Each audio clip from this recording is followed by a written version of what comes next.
Ding! A message alert sounded. Please go to the hospital to donate blood as soon as possible. When Nicole saw this message, she was stunned for a moment like she had sustained a huge blow to her chest. The sender's name was Hubby. Ding! Another message immediately followed. It was a notice from the bank that she had received a fund transfer of $500,000. Nicole scrolled up to look at her message history with her husband. Remember to go to the hospital. Fund transfer. $500,000. Remember to come to the hospital to donate blood. Fund transfer. $500,000. Please come to the hospital right away. Fund transfer. $500,000. In their 3 years of marriage, the time Nicole's husband, Eric Ferguson, initiated contact with her was to ask her to go to the hospital to donate blood. To be exact, to sell blood. Nicole's blood was sold to Wendy Quade. Eric also treated Nicole as a stranger throughout their marriage. This month alone, Nicole had already given blood 3 times, which was more than her body could tolerate. Nicole sat on the sofa as her eyes unconsciously became moist and started to blur. Yesterday, while she was waiting for Eric to get off work, she stood in the rain for more than an hour, so she was feeling unwell and dizzy today and did not go into the office. Eric probably did not know that she had a fever either. She coughed and held her phone, hesitating whether to reply. Suddenly, an unfamiliar number sent her a message that crushed her last ounce of perseverance and self-respect. Even if you are Mrs. Ferguson, you're just a nominal wife and shamelessly occupy this position for 3 years. Has Eric ever looked at you once before? He slept over at my place last night. If I were you, I'd find a rope to hang myself. You're just an interfering homewrecker. A homewrecker? Nicole suddenly felt suffocated, depressed, and was shaken. Nicole was Eric Ferguson's legal wife. She gave up her family and friends to marry this man for 3 years, yet she was labeled a despicable homewrecker. Once again, her chest felt like it was crushed. All those accumulated feelings for Eric throughout her humble days as his wife suddenly shattered into pieces. Following that message, a photo was sent to her phone. It was Eric's calm, sleeping face. His handsome sculpted features were like an intricate art piece that made her so attracted to him, like a moth to a flame. This picture was an attestation to the message earlier. The woman nestled on Eric's shoulder was none other than Wendy Quade.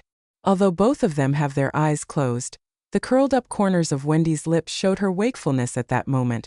They looked like a pair of intimate lovers. Her phone suddenly rang. It was a call from the Ferguson villa. When Nicole habitually picked it up, Eric's mother, Quinn, curtly ordered her around. "Nicole, did you forget what day it is? The maids are off today, so hurry up and come over to cook for us." Nicole sneered and hung up the phone without saying anything.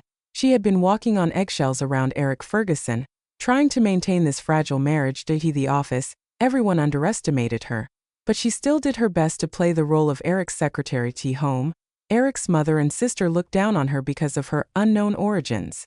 They were mean and picked on her every chance they could. They ordered her around, asking her to cook, do the laundry, and even clean the house. Nicole, who was supposed to be the young madam of the Ferguson family, was treated like a lowly servant. She stayed meek and obedient. She also never complained about any of this to Eric for fear of troubling him and putting him in a difficult position. She had endured so much that she was desensitized to it. Regardless of how much others despised her, Nicole was still willing to persist and endure all of it for the sake of Eric Ferguson. However, for the past 3 years, Eric never seemed to remember that she was his wife. The extent of their communication was when he gave her work to do at the office, urged her to donate blood, and transferred money to her. At this moment, Nicole felt exhausted. She could not hold on any longer. This was not the first time Wendy Quade tried to provoke her. In the past, Nicole could always laugh off those harsh and mean words, but this photo completely trampled on her self-esteem. Humiliation, loneliness, and a harsh cold engulfed her. Was my 3 years of marriage a joke? At this moment, Nicole's face was extremely glum. She had finally made up her mind. Fine. It's time for this joke to be over.